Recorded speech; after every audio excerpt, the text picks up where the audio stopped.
BBC news আন্তর্জাতিক সংবাদে আপনাকে স্বাগতম। শুরুতেই সংবাদ শিরোনাম, এরপর বিস্তারিত।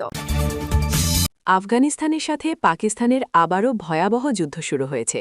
বাংলাদেশ এবং ভারত পাকিস্তানকে যুদ্ধের জন্য সৈন্য দিবে। আফগানিস্তান এবার শেষ। ৬ ঘণ্টার মধ্যে আফগানিস্তান পাকিস্তানের কাছে ক্ষমা চাইবে। আফগানিস্তানে পাকিস্তানের বিমান হামলায় শতাধিক নিহত।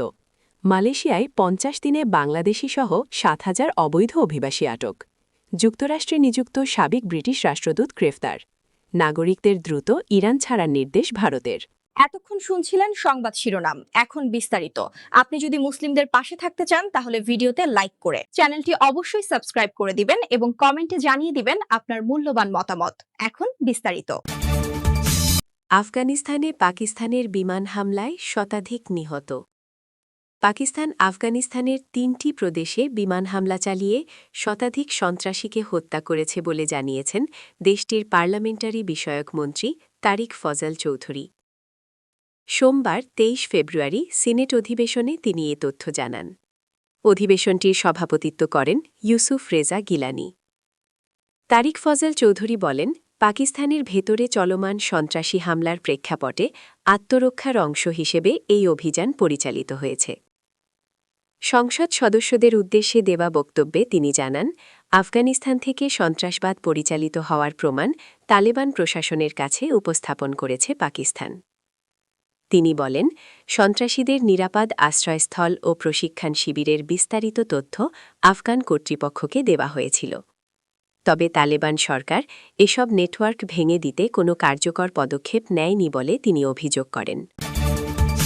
মালয়েশিয়ায় ৫০ দিনে বাংলাদেশিসহ ৭,০০০ অবৈধ অভিবাসী আটক। মালয়েশিয়ায় গত ১ জানুয়ারি থেকে ১৯ ফেব্রুয়ারি পর্যন্ত ৫০ দিনে মোট ৭,০৪৩ জন অবৈধ অভিবাসীকে আটক করেছে দেশটির ইমিগ্রেশন বিভাগ। বিভিন্ন দেশের নাগরিকদের বিরুদ্ধে পরিচালিত অভিযানে এ সংখ্যা রেকর্ড করা হয়েছে বলে জানিয়েছে ইমিগ্রেশন বিভাগ। ইমিগ্রেশন বিভাগের উপমহাপরিচালক অভিযান দাতুক লোকমান এফেন্দি রামলি এক বিবৃতিতে বলেন, দেশের অভিবাসন আইন কঠোরভাবে বাস্তবায়নে ধারাবাহিকভাবে আরও কঠোর, সমন্বিত ও লক্ষ্যভিত্তিক অভিযান পরিচালনা করছে। যারা অভিবাসন আইন ও বিধি লঙ্ঘন করছে তাদের বিরুদ্ধে কোনো আপস করা হবে না। তিনি জানান, নির্ধারিত সময়ের মধ্যে ইমিগ্রেশন বিভাগের আইন প্রয়োগ শাখা মোট ১,৮৫৫টি অভিযান পরিচালনা করে।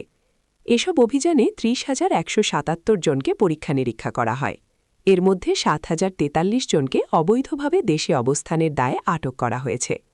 আটককৃতদের বিরুদ্ধে সর্বোচ্চ ৪,৮০৪টি মামলা হয়েছে ১৯৫৯-৬৩ সালের অভিবাসন আইনের ৬-১ ধারায়, যা বৈধ পাস বা ভ্রমণ নথি ছাড়া মালয়েশিয়ায় অবস্থানের অপরাধে প্রযোজ্য।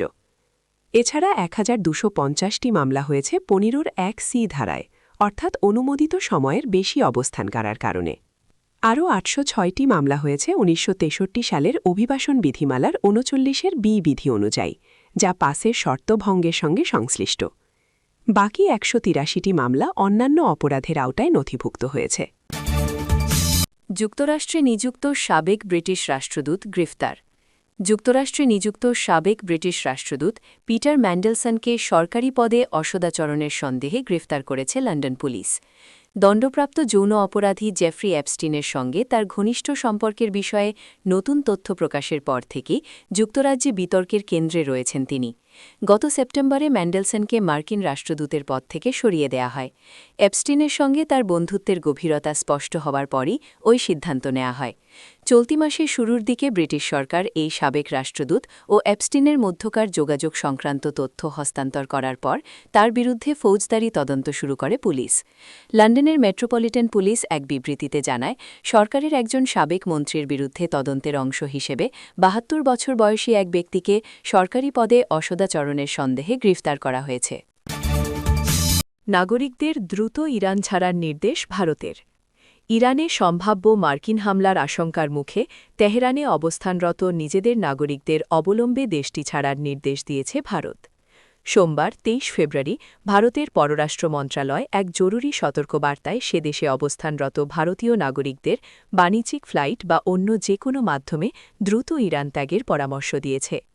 তেহরানে অবস্থিত ভারতীয় দূতাবাস সামাজিক যোগাযোগ মাধ্যমে জানিয়েছে, ইরানের বর্তমান পরিবর্তিত পরিস্থিতির কথা বিবেচনা করে এই সিদ্ধান্ত নেওয়া হয়েছে। সরকারি হিসাব অনুযায়ী ইরানে বর্তমানে প্রায় 10,000 ভারতীয় নাগরিক অবস্থান করছেন। নির্দেশনায় আরও বলা হয়েছে, যারা এখনও ইরানে রয়েছেন তারা যেন সর্বোচ্চ সতর্কতা অবলম্বন করেন এবং সব ধরনের বিক্ষোভ বা গণজমায়েত এড়িয়ে চলেন। এছাড়া স্থানীয় পরিস্থিতির ওপর নজর রাখতে এবং নিয়মিত দূতাবাসের সঙ্গে যোগাযোগ বজায় রাখতেও নাগরিকদের অনুরোধ জানানো হয়েছে।